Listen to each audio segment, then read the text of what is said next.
ka la khat sala suak Jerusalem mi te da na khat vela in mi atim takin aten na Jerusalem khopi bangza takin gam dai a hi hiam ledung bupi in aza ta khopi tu in mei jing to agi bang ta hi leitunga om khopi khem pe te la ka athupi pen khopi tu in salin akiman hin zo hi ama zan khowa gin ka ba akhi tui abiang tunga ata keu keu hi ama ai yeite khem pe a he nem ding khat bek om non ke hi agi po pi te khem tuin ama khe min tu in lang pan khin ta hi sura mi te a hu ding anei lo te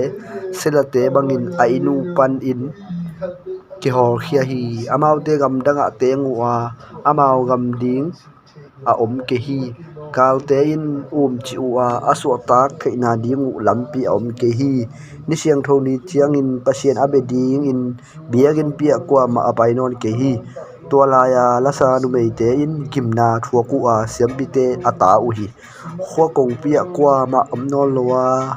Jerusalem khopi in gimna athua hi agalte gwal zo a amaute anwai sia go bu hi mo na tampi anei manun to pa in tua bangin gimna athuak sak a hi ami te khem be usila ding in akipokhia hi Jerusalem amin than na teng amai mang zo ta hi amakai te u lo na mun mulo in awa koi koi sabeng te amu chiang in tai la pi in atai te sajuk to ki bang hi tu in Jerusalem a kisejota a nidang athupi te anung phok ki hi kalde in asim lai takin ahu ding khat bek a om ke hi gwalel a hi manin agal te in anui san u hi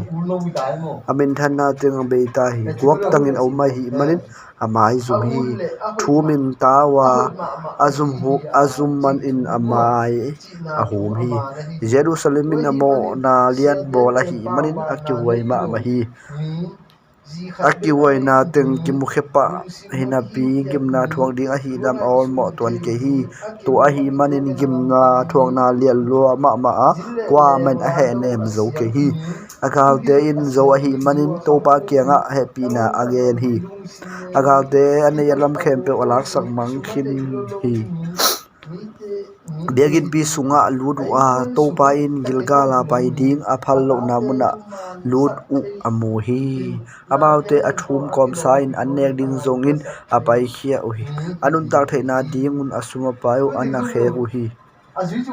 khopi in hongin un to pa o kathok na teng hongmu in chi in aki ko hi akima pa ma apai mi khem pe kenga hongin un ke thuak za in gimna athuak to pa na he lai takin a hong thuak sang gimna athuak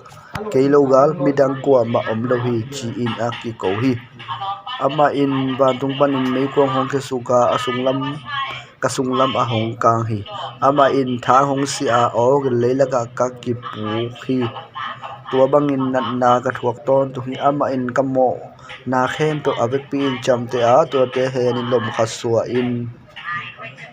ka kong zanga hong khi a gikloma ma hi manin katang zo pe ba ke hi to pa in kagal te khusunga hong pi a hi manin achimo ta ka hi to pa in ka wa tha ten te lui san lela ama in ke hong sim ding katang wa te asu se ding in nga ka von pi a hong kon sa hi ama in kanunga te lenga ngoi zan bangin a hong ngoi zan sa hi to a hi manin kamit pan hi tu adim le din aluang hi ho he nem ding le hong han thon ding ko ma om lo hi galte in hong zo khina kamite achimo hi hong hun chi in ka khul ka ban hangin kwa mai na hong nom ke hi to pa in mun khem pe panin ngalte hong paisa ga amaute in akiwai na khat bangin ke a hong gim dei u hi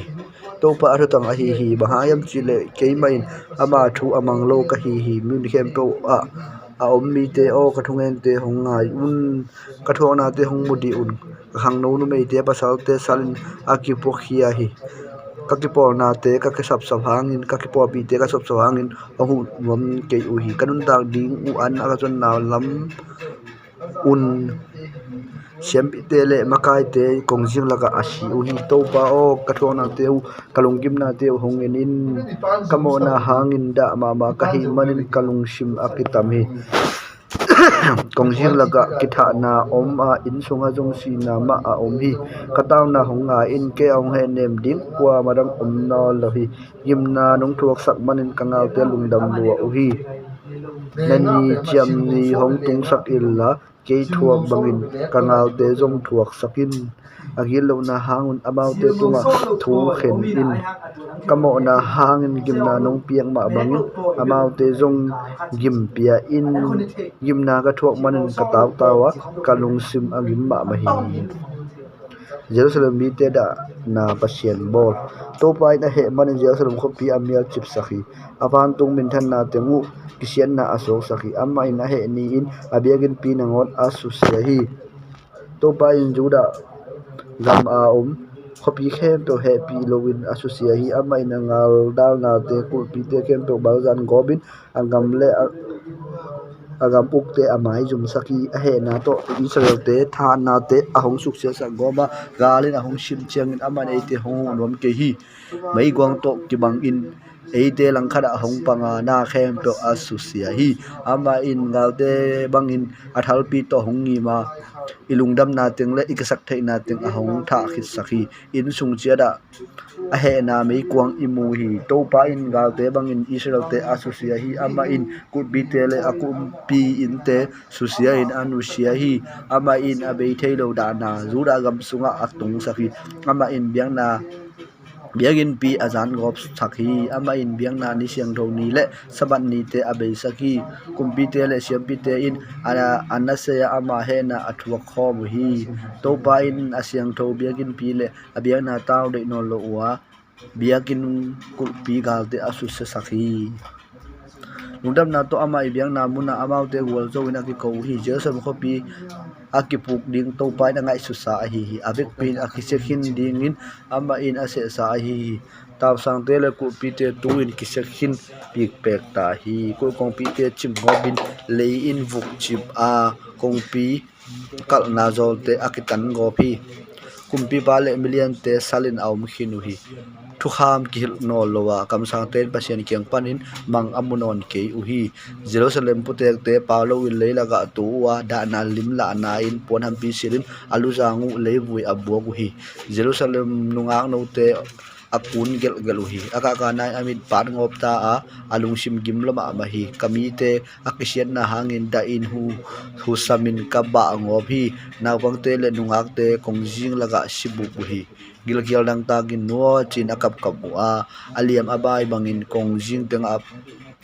atuk pek pa ko hi tuabang nin adam damin anute anga asiu hi kai Jerusalem ko pio bang chiding ka hiyam hong bang chi he nep ding ka hiyam nang tho bangin athua ko ma omlo hi natua sian ni tui pi chia pa a na he pi na lamet huai bang ma opda lo hi nakam sang te jo thu lo ngal thu dang ngen ding nei lo wa na thu athu hil na u khem na thu bek a hi banin a khel na a hi lamu honggi a hong hil tel ke uhi about te lamong lakhia lua kisi ki thei na ding hun a hong pe ke uhi a khopi akisian na amu mi pe man o ina khodu abet sanuhi akisia Jerusalem khopi amu chiangin on in alu upe in alu sanuhi khopi I thuai ichi himo leitung bupin akisak thei pi khuai hi khua mo chin anu uhi nagal te na hong sim mo wa muda na to hong si ke du hi khopi chu se zo ta hang isuk se zo mating ichi chi ni lo ma hi chi in a ha go yu hi to pai na se sa bangin atop khang na a hong bo hi sawi pi line a hong il khol na bangin ho he pi no loin a hong su sia hi galte gol zowa ei hong gol lel saka amaute alungdam sakhi Jerusalem o naku pi te ma to pa tunga ki ko sakin sule janin na khi tui luang bang sakin da na le ka na to na hun dei sakin jarin thoja jerin pasien ki ko un jarin thoja jerin la pasien tunga ki ko in nanga natate in happy na anga na ding in lungsim khem pe upia in kongjing khem to na bang te puk sikhin dek tak uhi to pa hongin in nabol set mi te hongin di in nupi te in ain ma mau atate sa de tang hi alu hi siam bi te le kam sang te in biak in sungma ma tha na athu ko hi khang nung te le khang ham te kong jing te nga asi u hi gal te in duga le tang bal te nam sau to athat lum hi amau te he pi lo in a he nin athat lup sak hi ke ahong dip ko sak ding in kagal te pen poi sim ding bangin na san na sama amau te hong chiu hi nang ma he ni in asuak ta zo khat bek a ke hi ka hom tho ka it ka ta te ahong tha saku hi pasien he na to suwa tang ding lamet na pasien in gimong piak na zia athuak khin pa ke ka hi ama in athu ma khomia sunga ahong hol khia hi ho he pi het loin a khut to ahong tum ni lo hi ama in aliama bai gu kitan sa in ahong lusia hi ama in lungkim na le gen theina thong in sunga ahong khom chipi ama in china khomial ui sunga ateng ding in ana to thu ahong bia hi ama in kolhong bula kai khia zo hello di na ku pi sunga hong ko hi hong hu un chi na ki ko hangin ka ki ko na o apolama akiza zo ke hi hoi dang ka hi manin song ku pi te ka kan tan zo ke hi ama in vom pi bangin ke hong buk sima hu pe na kai bangin ahong bo hi ama in lampa ma hong del khia hong bal nen hit chiang in ahong nu sia hi ama in athal pi ke ka thalin kap ding in ahong gim hi ama in athau tang athuk tum thei ding in ahong ka phi mi te in chun ton tung hong nu san ni lo wa le tung bum in chem mi nai na hong ne hui ama in ka u lo pi in tui kha hong don sa ka lu lo pi in an kha hong ne sa phi ama in kamai tang le ya hong gi da suang tunga ka ha hong ta tan sa khi lungnop na chidam na kiba na chi te bang a hi hiam chi me ka thei non ke hi sawe pi kanung tat non ke ding hi to pa tung panin kalamet na te abei ta hi kim na ka dong thong na te ile lo nei lo in ka om na pen gu kha bang hi ya tua pen aton tu lung ken na a hi zo in ka pong ing yo thu khanin lamet na khat hong nei thei sa hi abei thei lo to pa hong in na le a he pi na akizom pai su khia jing ni suak bangin thak suak ton tunga ni ahong suak per mo to ama per mo ma to akibang a hi to pa lo ngal nei dang nei lo ka hi manin ama tung beka lamet na kan hi ama amuang te a ding to pa a hoi hi to a hi chiang in thuak zo na to ngak ken kan zo le hang a hoi pen a hi angot khiat ding ama ngang ni na khang no line thuak zo hal na khang no line thuak zo hat ding kisil le te hoi pen hi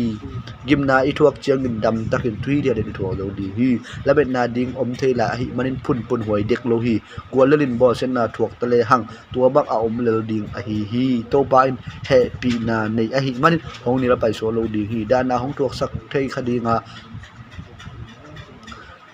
a hi hang in eite hong in na mon huai in kip ton tu hi dana le gim tho na hong to sak chiang in ama lung da ba sam lo hi to pain thong sunga i thuak ilung gim na te ahong the hi pasien in mi ten pasien tu sim lo in I ham sat na te ahong pai khiat sakin zum tu khen na aman in thu a khel lo chiang in ama in a thei ve hi to ba de na bang begin na khen do apiang a hi ama tu piang na bangin asia hi apa a hi sungin apiang a hi imo na hanga gim I thuak chiang in bahangin pun ding hiam igam tan na sa te lim takin ki en pakki kin to pa lama ki hei ki ni wan tunga om pasien tunga ilung sim pia in thu ge ni to pa o nang tunga kong khialu a hong le do kha ka hi man un kamo na u hong mai sak nai ke hi ko te nong nung del a na hong that khin zo hi he na hi manin na he pi na akisel chipi na he na mei pi za in sa ma a hi manin kathung ken na u na kiang ahong tung zo ke hi leitunga ko te aki huai na te muat bangin na hong bol hi ka ngau te khem to un hong shimo na hong za pi wa shen na bek to kidimin ki ta na le law na to kanung ta u hi kami te akisian manin ka khit tui hok tui luang abang hi ka khit tui kang thei lowin lui tui bangin luang ton tunga van tung ban to pai hong en sukin ahong mu chiangin ka khopi kisian dai kalung sim hong kitam sakhi athuam lo pi in kangal ten hong muda wa wasasi abangin thang a hong sia hui lei hom thuk pi ko sunga hong hing khiat wa suang tum pi to a hong sin chi bu hi tuin hong tum chim gop a hi manin a sikhin ta in ka ki ngai suni to pa o le hom thuk pi to panin ka hong bi ko to hi kong thum na o hong nga in chin ka thum chiang in na hong za hi na hong donga ala lo ding in thu nong pi hi to pa o nang ma in na hong huwa na hong nung ta sakhi amo na in ke hong ki mo sak na te thei khin na hi chiang in thu hong khen in la ke hong kha khia in ka ga te hong mu da da le abai hom sim na thu te u na thei khin zo hi to pa o ama hong sim mo na te na thei khin zo wa agim na te u agim na te khem pe u zong na thei zo hi sun ton tung ke ma bo se ding be ki komin abai hom ton tung u hi jing sanga ki pan ni tang dok a hong za pi hi to pa o ama gam dan na bang in thuk ki gin ama te pui samil la achimo ding in hor khia in amaute del ke gila leitung panin nuai mangobin chini Jerusalem nim thuang na beita begin pi ki seta a suang ti chiang te kongjing laka pi the tha hi kham tui to akizut atadal dal mual mang khin zo ta hi kham bangin aman pa Jerusalem tangwal no te leibel bangin bang lelim ke bo khim ta hi ke bom na ngon in jong anu te idin anoi pe thei buang na pi kami te in basa kalau bang in anu te asu se go hi about ten ata ke te gilgil dang ta kin sisak wa naw bang no te an gen ding in bak sak wa kwa main anape ke hi alimpe ane thei ane ge te kongjing laga puk siwa nuam sain akhang khiami te in nin buang na lak tha in anazong uhi Jerusalem mo na Sodom khopi mo na sangin lian zo ahi manin thakhanin pasien khu suparin kisian na anga uhi pasien mi ding in akipian naji te pen ama pumpi u ase sak lo vuk bangin ango achidam athan mi te ahi uhi tuin amau te kwama thailo wit kongjing laga tu pek pa kwa asiding in ama yung dup khina avunu si bangin keu goin agu wagin aom hi nek din nei lowin puk si sangin gal sunga asite hamba zo ahi hi anek ding anei lowin asite apuk si ahi hi kami te achi mola dakin inna nei anei nu pi te na ngonin atano te goin bel sunga awan hi to pa ina he na khem to sin no lowin hong bo khia mei kwang to Jerusalem ho hala hi manin akang tum hi namdang te gamuk te le mi khem to Jerusalem asim ding kwa ma omlo ding hi chin au plai takun hi thua hong piang hi kamsang te siam pi te in mo na abo manun mi siang tho medik te si na ahong piang hi hi amau te mi to bang in kongjing laka wa kwa ma lon ngam lo ding in silenai to adimu hi mi te in pai kheun minin te o honglong ha keun chi in akiko hi to bang in minam khat khit minam nam khat kianga pai koi wa ahyang kwa men amau te agai ke hi to pa in amau te azat nok na omno lo hi manin amau te athe thang hi ama in imakai te le isiam bi te awol mo non ke hi una again te ka khodang dak u a khodang do no lo za dongin ka u hangin kwa ma ka nga ke u hi ahong pe zo lo ding minam te tunga hu na kangen ngen kha u hi gal te in hong bil sim u a hi manin khawa khengam ke u hi ka hunu abei ta hi a abei hun hong tung zo a hi mu ak bo bangin amalang join amau te hong de hi amau te in mol ku panin hong de sukwa thei khol loin ahong ban khinu hi amau ten ngau te khu sung panin ong hu zo ding in ka ubu pasien tel mon hoi kumpi ahong masaku hi edom le o mi te o tu in nui mai ulla a hi thei lai teng ti pa kun bahayam chi le sian na hunong tung dinga ahong tun chiang in nangok tangun omin mai zumin nom ding hi Jerusalemin amo na thaman asang hin jota a hi kathok dingu as na se pen teng kathok thin jota hi a hi jongin edomo to pain nanggem hong pe dinga namo na khem pe a hong pho la ding hi happy ding net na to pa o ko te tunga thupiang te hong phokin hong enilla kamai zum nau hong muin kanai sa tengu ngam nang mi te khusunga tungmang khina ka in sung nang uwa ngam nang mi te teng tau hi kapa te u gal te in hong ta sak khin a kanu te u mei gong swak khin u hi ka tui don tom ding u lei ding kul ta a kasing chi tom ding u lei ding kul ta hi kala o van bole